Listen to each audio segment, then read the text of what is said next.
High বন্ধুরা, আবার একটা মিষ্টি রেসিপি নিয়ে চলে আসলাম। এখানে আমি হাফ লিটার দুধ বসিয়ে দিয়েছি কড়াইতে, গ্যাসটাও ধরিয়ে দিয়েছি। তা দুধটা জাল হোক, চলো তারপরে আবার আসছি। দেখো দুধটা ফুটে উঠেছে, এবার দিয়ে দেবো চিনি। আমি এখানে 1 বাটি চিনি নিয়ে নিয়েছি। চিনিটা তোমরা চাইলে গুঁড়ো করেও দিতে পারো, আমি গুঁড়ো করলাম না, আমি এমনিই দিলাম, কিন্তু চাইলে তোমরা গুঁড়ো করে দিতে পারো।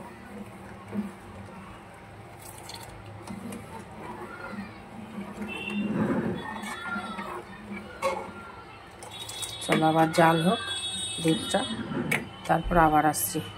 একটু কাস্টার্ড পাউডার দিয়ে দেবো 1 চামচ।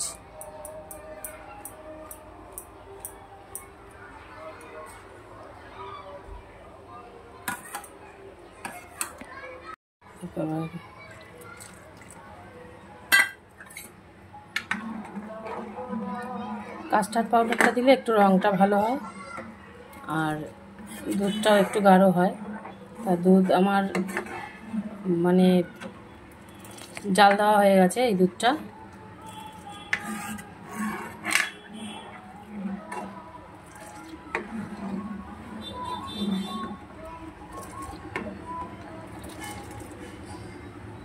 এবার আমি গ্যাসটা বন্ধ করে দেবো, দুধটা ঠান্ডা হোক। কটা কাজু আর আমন্ডস আমি একটু গুঁড়ো করে নেব।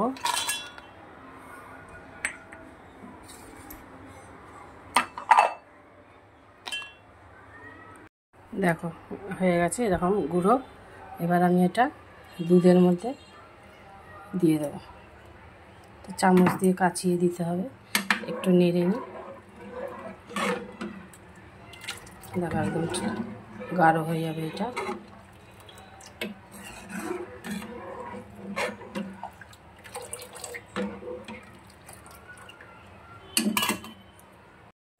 দেখো এখানে নিয়ে নিয়েছি কিছু ফল, তরমুজ, আপেল, বেদানা, আঙুর ফল, কালো আঙুর ফল, কিশমিশ, কলা। আর এখানে তো কাজু আর আমন্ডস দিয়ে দুধটাকে আমি জাল দিয়ে রেখেছি। এইবার এর মধ্যে আমি সব ফলগুলো দিয়ে দেবো।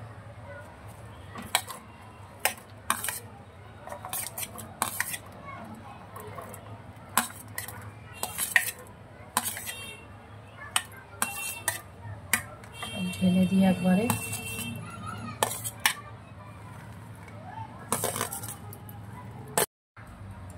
দেখো সব ফলগুলো দিয়ে দিয়েছি। এবার আমি এটা ফ্রিজে রাখবো। দেখো ফ্রিজ থেকে বার করে আমি গ্লাসে ঢেলে নিয়েছি।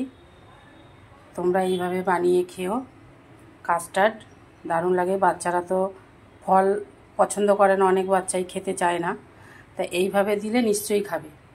এরকম কাস্টার্ড বানিয়ে দেবে, বাচ্চারা নিশ্চয়ই খাবে, পছন্দ করবে।